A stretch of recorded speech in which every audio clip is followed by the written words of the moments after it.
I'm a recovering alcoholic, and I've been in recovery for just over 10 years now.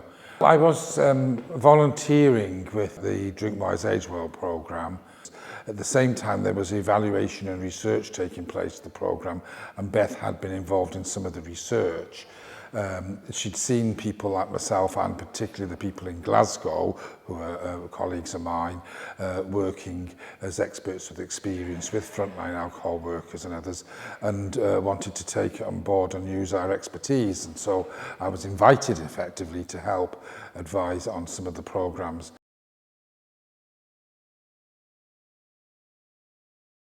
Most of the time it's advising Beth and her team on what to expect when talking to older people with alcohol issues. We advise on the interview scripts, on how to assess and how to engage in people who will take part as participants in the research projects. Look at getting the right balance and where to get the people from, advice on which agencies to approach, for example.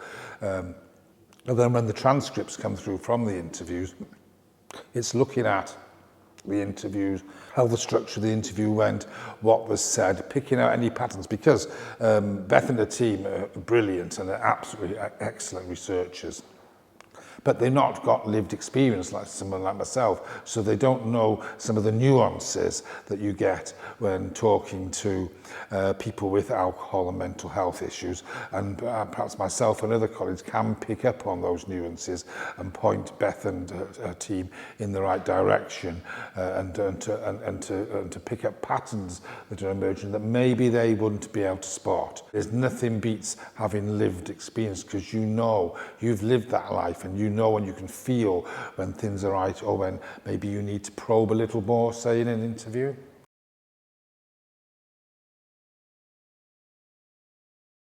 It's always useful and always helpful to hear the stories of other people that have had the same problems that you've had, with alcohol and mental health, and that's the case with myself. And you learn.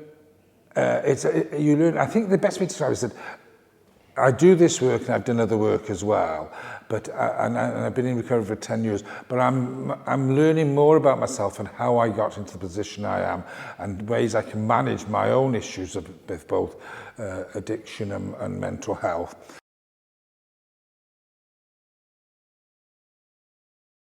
I find the work really interesting, it's very exciting, and it's important to be able to give something back. I got involved in helping people who are in recovery from alcohol issues and also with mental health issues, because I've been through the treatment system. I'm in a much better place now than I was some years ago.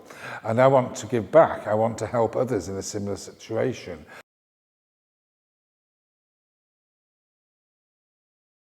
One of the components that's been missing from a lot of not just research, but actually in the structuring and developing of services for people with alcohol and mental health issues, and for many other actual health issues as well, is that it's been something that's been done to people rather than that it's done with people. The days of when somebody from on high said something to you and that was it, and you just follow meekly along, have gone. People need to be treated as individuals and as a whole, and they need to be able to have some sense of agency and control over their own health and the development and improvement in those health. And I'm very pleased to see that is actually what's starting to happen in society.